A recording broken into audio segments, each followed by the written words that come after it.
নমস্কার বন্ধুরা, আমার চ্যানেলে অনেক অনেক স্বাগত। তো আমি আজ চলে এসেছি আপনাদের কাছে নতুন একটা রেসিপি নিয়ে। তো আজকে আমি বানাবো পাকা আমড়ার চাটনি। তা পাকা আমড়ার চাটনিও বলে থাকি আমরা, বা পাকা আমড়ার টকও বলে থাকি। তো চলুন আজকে কিভাবে আমি পাকা আমড়ার চাটনি বানাই, তো আপনাদেরকে আমি সেটা দেখিয়ে দিই। দেখতেই পাচ্ছেন পাকা আমড়ার চাটনি করব।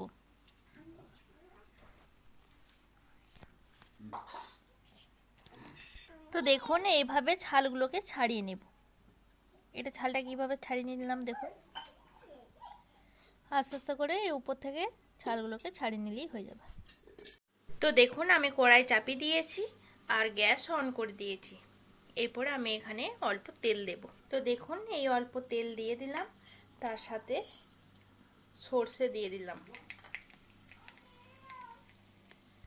গোটা সর্ষে, আর লঙ্কা ফোড়ন দিলাম, শুকনো লঙ্কার ফোড়ন।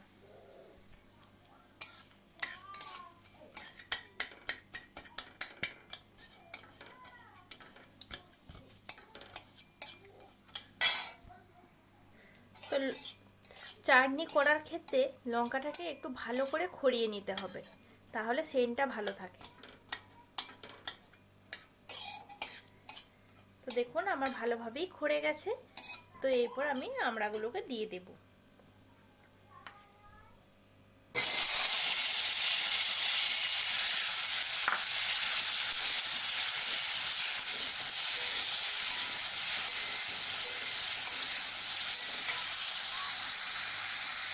এরপর আমি অল্প নুন দিয়ে দেব। তো অল্প নুন আর অল্প হলুদ দিয়ে দিলাম।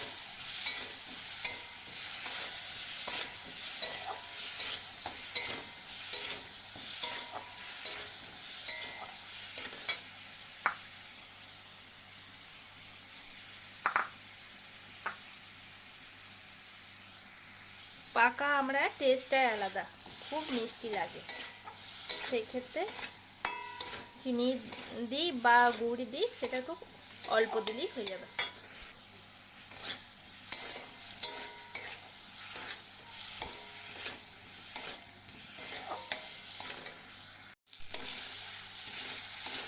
তো দেখুন আমার ভাজা হয়ে গেছে। এরপরে আমি গুড়টা দিয়ে দেবো।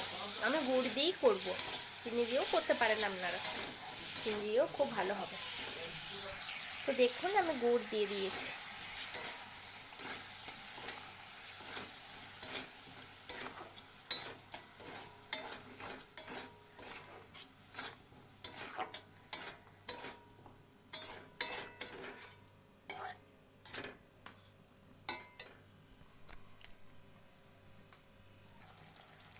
তো সব শেষে একটু এলাচ গুঁড়ো দিয়ে দিলাম।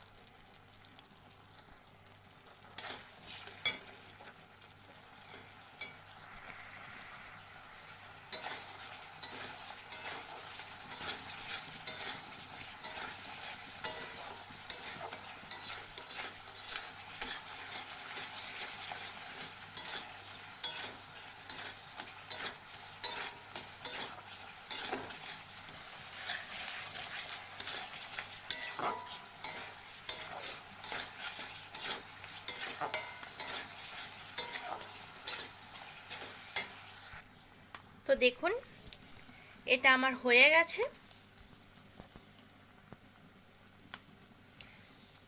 তো দেখি জিভে জল চলে এসেছে। তো আপনাদের আসেনি তো? ও আপনাদের কি করে আসবে, আপনারা তো এখনো বাড়িতে বানাননি। তো তাড়াতাড়ি চট করে পাকা আমরা চাটনিটা বানিয়ে নিন। তো দেখবেন খুবই ভালো লাগবে।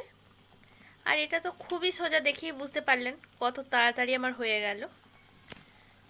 তো গ্যাসটা আমি অফ করে দিলাম।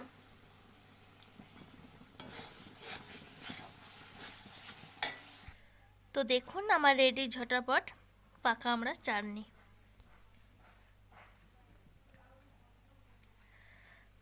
তা আপনারা বাড়িতে অবশ্যই ট্রাই করবেন, তার সাথে আমাকে কমেন্টে জানাবেন কেমন লাগলো। আর নতুন বন্ধুরা আপনাদের বলছি অবশ্যই সাবস্ক্রাইব করে নেবেন আমার চ্যানেলটিকে। তো ভালো থাকবেন, সুস্থ থাকবেন। আমি আবার আসবো আপনাদের কাছে নতুন কোনো ভালো রেসিপি নিয়ে। তো আজকের মতো টাটা।